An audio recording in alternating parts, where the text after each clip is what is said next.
आपकी इस प्रेस वार्ता में आप सबका बहुत बहुत स्वागत है।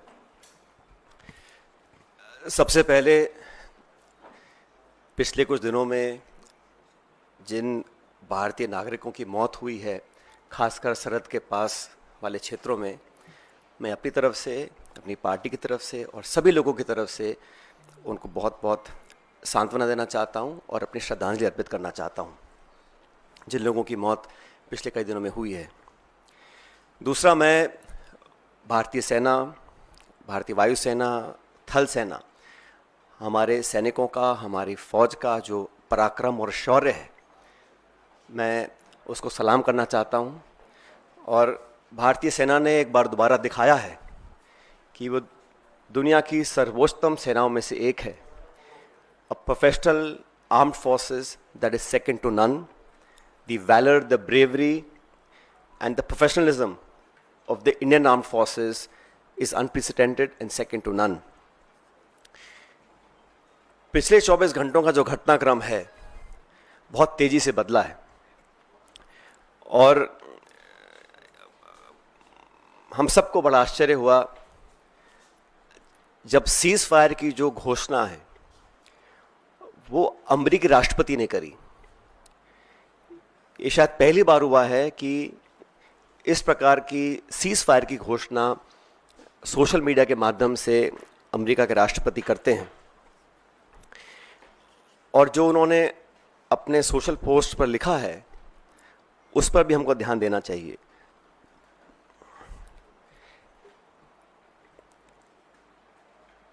भारत और पाकिस्तान के बीच जो मसला है उसका अंतर्राष्ट्रीयकरण करने का जो एक ये नया कदम हम लोगों ने देखा है, ये बहुत आश्चर्यजनक है।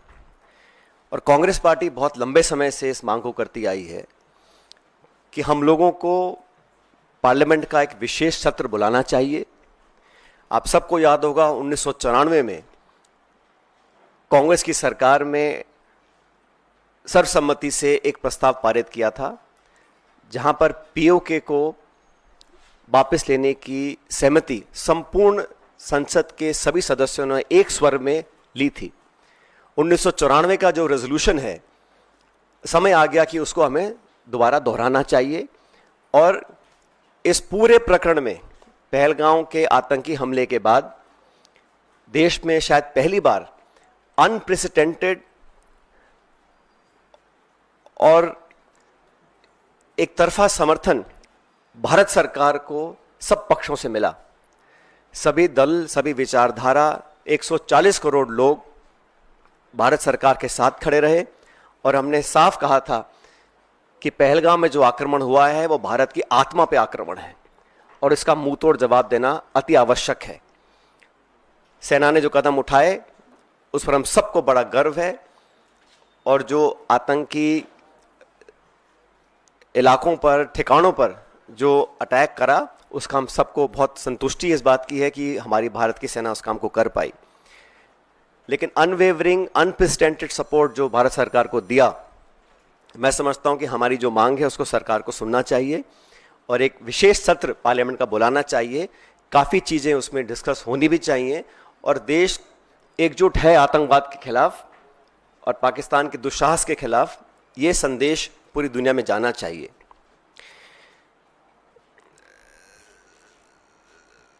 साथियों, जब ये घोषणा मीडिया के माध्यम से, और मैं सिर्फ उन बातों को रखना चाहता हूं जो पब्लिक डोमेन में है, काफ़ी कुछ ऐसी बातें हैं जो हम सबको जानकारी में नहीं है, लेकिन जो पब्लिक डोमेन में है उसको देखकर लगता है कि बहुत से सवाल खड़े हुए हैं। अमेरिका का 2 दिन पहले कहना कि it is none of our business, उसके बाद secretary of state, vice president, US president सबसे पहले घोषणा करते हैं कि सीज फायर हो रहा है, उसके बाद पाकिस्तान और भारत भी सीज फायर का ऐलान करते हैं। ये जो मीडिएशन है इसको क्या भारत सरकार ने एक्सेप्ट किया है और किन कंडीशंस पे इस प्रकार की घोषणा अमेरिका ने करी है, ये बहुत बड़ा सवाल है। उसमें कश्मीर का जिक्र किया गया है। सेक्रेटरी स्टेट ने बोला है कि एक न्यूट्रल साइट पर कश्मीर के मुद्दे को, और कितना गलत अमेरिका के राष्ट्रपति जी ने कहा कि हजारों साल पुराना ये मुद्दा है। वो भूल गए कि 76 साल पहले ये एक ही देश था, कोई मसला नहीं था, लेकिन उन्होंने कश्मीर के मुद्दे को उठाया। और मुझे लगता है कि ये इंडिया पाकिस्तान को हाइफनेट करने की एक दोबारा कोशिश की गई है। IMF का बेल आउट करना, पहले भी बैक चैनल डिस्कशंस होते होंगे, डिप्लोमेसी का अपना एक रोल है दुनिया के हर कोने में, लेकिन इस प्रकार वॉशिंगटन से सीज फायर की अगर घोषणा होती है तो कई सवाल खड़े करता है। भारतीय थल सेना के पूर्व जनरल्स ने भी जो बातें बोली हैं उस पर भी हमको ध्यान देना चाहिए। मैं मानता हूं कि सीज फायर की घोषणा के बाद जो कल बॉर्डर पर लगातार वायलेशंस हुए, गोले दागे गए, ये उस विश्वसनीयता को खत्म करता है। अगर सीज फायर हुआ है, अनाउंस हुआ है, दोनों पक्षों ने, डीजीएमओज ने बात कर सीज फायर की घोषणा करी है, उसके तुरंत बाद रात भर जो खबरें हमें देखने को मिली हैं उसमें निरंतर वायलेशंस हुए हैं सीज फायर के। इसलिए मैं मानता हूं कि हम लोगों को एक ऑल पार्टी मीटिंग बुलानी चाहिए भारत सरकार को, और जो पिछली 2 मीटिंग्स में नहीं हुआ वो इस बार करना चाहिए। प्रधानमंत्री जी को इस ऑल पार्टी मीटिंग में आना चाहिए और पूरे देश को कॉन्फिडेंस में लेकर सभी दलों को, क्योंकि सभी दलों ने अपनी विचारधारा को परे रखते हुए समय पर भारत सरकार को संपूर्ण समर्थन दिया था, और जो ऑल पार्टी मीटिंग्स बुलाई गई उसमें प्रधानमंत्री जी नहीं आ पाए थे। तो एक और ऑल पार्टी मीटिंग बुलानी चाहिए जिसमें वो सबको कॉन्फिडेंस मिले, सब पॉलिटिकल पार्टीज को और देश को कॉन्फिडेंस मिले कि सीज फायर हुआ है, किन शर्तों पर हुआ है, और अगर सीज फायर की घोषणा के तुरंत बाद रात भर पाकिस्तान गोलाबारी कर रहा है, सरहद पर मोटर फायर कर रहा है, तो उनकी विश्वसनीयता पर कब तक विश्वास किया जा सकता है, और क्या गारंटीज हैं कि भविष्य में इस प्रकार की घटना को अंजाम नहीं दिया जाएगा। क्योंकि पाकिस्तान की सेना, पाकिस्तान का पॉलिटिकल सेटअप इस देश से बहुत फर्क है, तो वहां पर क्या अश्योरेंसेस हैं, क्या गारंटीज हैं, और क्या विश्वसनीयता बची है कल की ढेर सारी वायलेशंस के बाद, ये एक बहुत बड़ा सवाल है।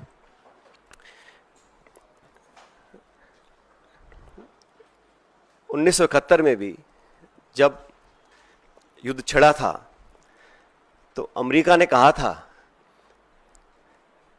कि हम बे ऑफ बंगाल में अपना 7वां बेड़ा भेज रहे हैं, we will deploy the 7th fleet. That's what the Americans said. But despite that, the then government and Indira ji went ahead and did what was in a supreme national interest. आज हम उनको याद करते हैं कि वो नेतृत्व ऐसा था जहां पर नेशनल इंटरेस्ट को सबसे ऊपर रखा गया।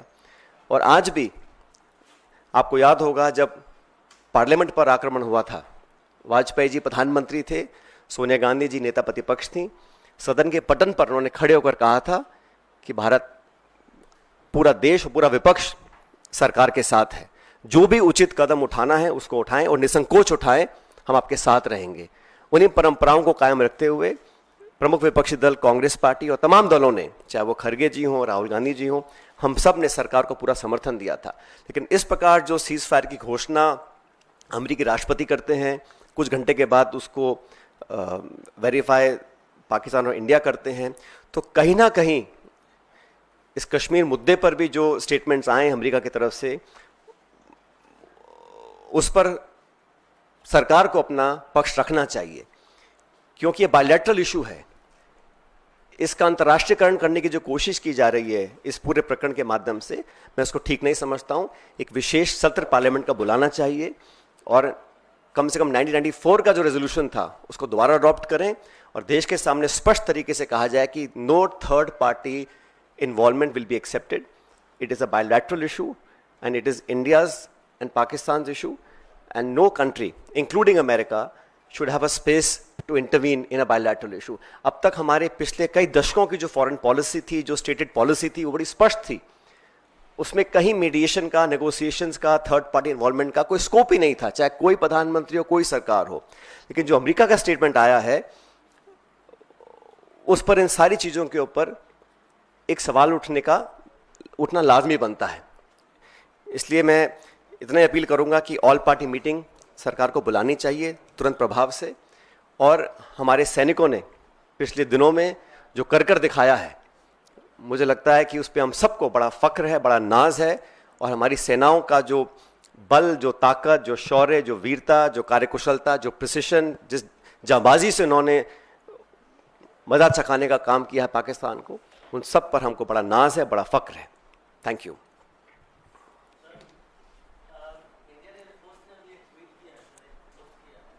उसमें उन्होंने कहा है कि ऑपरेशन सिंदूर अभी जारी है और जो भी नेशनल ऑब्जेक्टिव था उसको उन्होंने पूरा किया है, लेकिन एक बड़ी बात कही है कि अभी जारी है ऑपरेशन सिंदूर। देखिए, आईएफ का जो सोशल मीडिया पे पोस्ट आया है, मैं उसका पूरा सम्मान करता हूं और मैं नहीं समझता हूं कि हम लोगों को भारतीय वायुसेना के किसी भी स्टेटमेंट या किसी भी स्टैंड पर अपनी टिप्पणी देनी चाहिए। वो अपना काम कर रहे हैं और मैं समझता हूं हम सबको आज अपनी सेना के साथ, अपनी वायुसेना के साथ मजबूती से खड़ा रहना है। जो उचित है, जो ठीक है, वो सेना में इतना दम और इतनी समझ है कि उनको कब क्या करना है।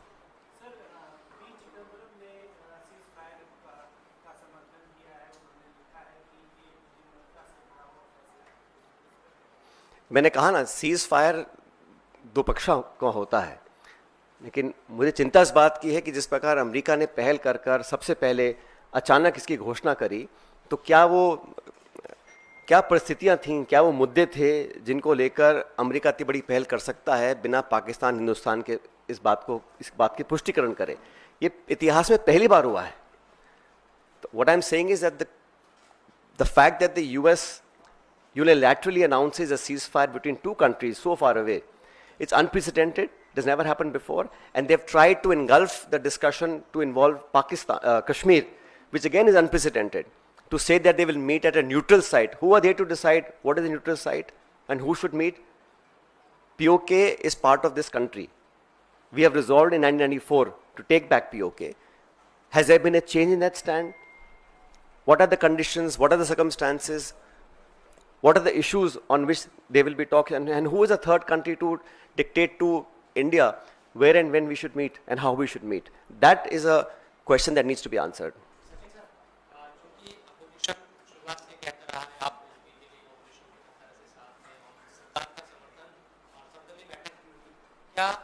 फायर से पहले भी आप मानते हैं कि विश्वास में अपोजिशन को लेना चाहिए था या अचानक, क्योंकि कल भी हम देख रहे थे दिन भर गोलाबारी होती रही, फायरिंग हो रही है, सब चीजें, और शाम 5 बजे से पहले ट्वीट आता है। जैसा मैंने कहा कि ऑल पार्टी मीटिंग्स में क्या डिस्कस किया, रक्षा मंत्री जी ने जो ब्रीफ किया अलग अलग दलों को, वो मीडिया में चर्चा करने का विषय नहीं है। लेकिन मैं इतना कहना चाहता हूं कि हमारी डिमांड शुरू से 22 तारीख को पहली बार ही खड़गे जी और राहुल जी ने कहा था कि हम सरकार के साथ हैं, निसंकोच होकर पाकिस्तान के दांत खट्टे करने का और सबक सिखाने का, आतंकवादी घटनाओं को जड़ से खत्म करने का हमको एक जो प्रण लिया है उसको पूरा करना चाहिए। और पूरा समर्थन कांग्रेस ने दिया, समूचे विपक्ष ने दिया। और मैंने बार बार कहा कि पहली बार कश्मीर में भी जिस प्रकार के जज्बात सामने आए और वहां पे हर मजहब के लोग, हर धर्म के लोग चाहते थे कि ये जो आतंकवादी हमला है, ये आक्रमण है, इसका जवाब देना चाहिए। उन भावनाओं को, देश के समर्थन को, सर्वदलीय समर्थन जो सरकार को मिला वो अनप्रेसिडेंटेड था। उसके बाद सरकार ने जो कॉन्फिडेंस में लिया, वो ऑल पार्टी मीटिंग्स में डिस्कस जो किया वो चर्चा का विषय नहीं है। लेकिन हम चाहते हैं कि अब जो घटनाक्रम हुआ है पिछले 24 घंटे में, उसको लेकर सरकार को एक ऑल पार्टी मीटिंग बुलानी चाहिए और प्रधानमंत्री जी को वहाँ मौजूद होकर पूरे समूचे पॉलिटिकल जो हमारा पार्लियामेंट की पार्टीज़ हैं उनको कॉन्फिडेंस में लेना चाहिए। और जो अमेरिका का इन्वॉल्वमेंट, अमेरिका की घोषणा, secretary of state, vice president, US president लगातार घोषणाएं कर रहे हैं, ये पहली बार हुआ है और ये समझ से परे है कि ये ऐसा क्यों होने दिया गया, क्योंकि हम पर आक्रमण हुआ था। भारत ने कभी भी किसी भी देश पर बेवजह अपनी नजरें नहीं टिकाई हैं। We have never been an aggressor. We are land of Mahatma Gandhi. We want peace everywhere, worldwide. But when people are encroaching, they don't want us to progress and be stable and peaceful.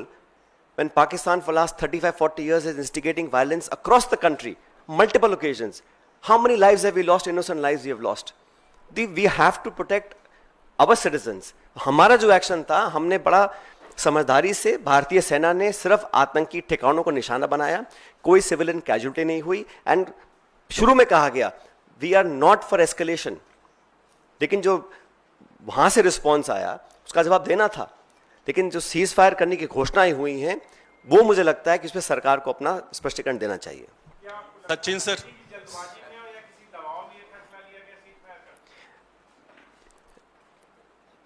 I don't want to speculate. जो public domain में खबरें आई हैं, मैं मात्र वहां तक अपनी बात सीमित रख रहा हूं, और मुझे लगा, हम सबको लगा कि ये जो हुआ है ये पहली बार हुआ है, ऐसा आज तक कभी हुआ नहीं है। किन परिस्थितियों में ऐसा हुआ, क्या कारण थे, और अब आगे क्या होगा, क्योंकि इसमें लिखा गया है कि एक न्यूट्रल साइट पर कश्मीर मुद्दे को लेकर दोनों पक्षों की चर्चा होगी, कौन करवाएगा, ये third party mediation, Shimla agreement, इन सब पर सरकार को अपनी बात रखनी चाहिए।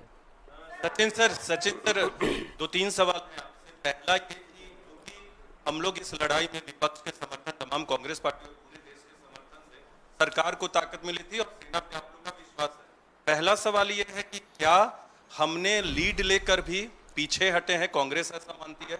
दूसरा सवाल यह है कि इस लड़ाई को क्या आगे और बढ़ाते रहना चाहिए था भारत को जो अंडरस्टैंडिंग में नहीं आना चाहिए था? और लास्ट क्वेश्चन ये है कि आप लोग दोनों चीजों की मांग कर रहे हैं ना, संसद का स्पेशल सेशन और सर्वदलीय बैठक। बिल्कुल, दोनों मांगे हमारी पार्टी की हैं कि ऑल पार्टी मीटिंग दोबारा बुलाएं, उसमें प्रधानमंत्री जी खुद उपस्थित रहें, क्योंकि पिछली 2 बार वो उपस्थित नहीं रह सके थे, और पार्लियामेंट का विशेष सत्र बुलाया जाए ताकि जो मुद्दे अभी मैंने रेखांकित किए हैं उस पर विस्तार से चर्चा हो सके और देश के सामने एक सही पिक्चर निकल कर आए। मैंने जो सवाल उठाई इसलिए उठाए क्योंकि पाकिस्तान का इतिहास रहा है। जब बंबई में आतंकी हमला हुआ 26/11, तब जांच में पाया गया कि वो पाकिस्तान के द्वारा नियंत्रित था, उन्होंने ही स्टेट स्पॉन्सर करके करवाया था। तो जांच की मांग रखना, it is an old habit of the Pakistan state. पर मैं कहना चाह रहा हूं कि इन विश्वसनीयता नहीं है। सीज फायर के तुरंत बाद वो गोलाबारी कर रहे हैं, तो भविष्य में वो अपने टेरर क्राइम्स को दोबारा पुनर्जीवित करेंगे, पोषित करेंगे, उसकी क्या जिम्मेदारी है, क्या गारंटीज हैं? तो हम लोगों ने जो किया, मैं इतना ही कहना चाहता हूं कि कंडीशंस क्या थी, सर्कमस्टेंसेस क्या थे, और पाकिस्तान और उसकी सेना पर कितना विश्वास किया जाना चाहिए कि भविष्य में इस प्रकार की घटना को दोबारा अंजाम वो ना दें।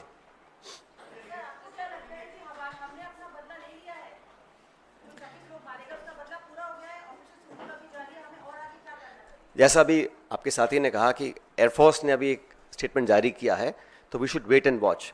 बट मैं फिर कहना चाहता हूं कि हमारी जो कार्रवाई थी वो आतंकियों के खिलाफ थी। पाकिस्तान ने पनाह दी है ओसामा बिन लादेन को, वहाँ पे उसको मारा गिराया गया था पाकिस्तान के अंदर। हाफिज सईद, मसूद अजहर, तमाम जो अंतर्राष्ट्रीय चिन्हित आतंकवादी हैं जिन पे खरबों रुपए का इनाम है, उन लोगों को पनाह देने का काम पाकिस्तान ने बहुत लंबे समय से किया है। तो हम लोग तो चाहते हैं कि वो आतंकियों का जो इंफ्रास्ट्रक्चर है उसको पूरी तरह ध्वस्त किया जाना चाहिए। उसमें सेना को काफ़ी सफलता मिली है, लेकिन अभी क्योंकि जैसा आप साथी ने कहा कि IAF ने कहा है कि ऑपरेशन जारी है, we should wait and watch.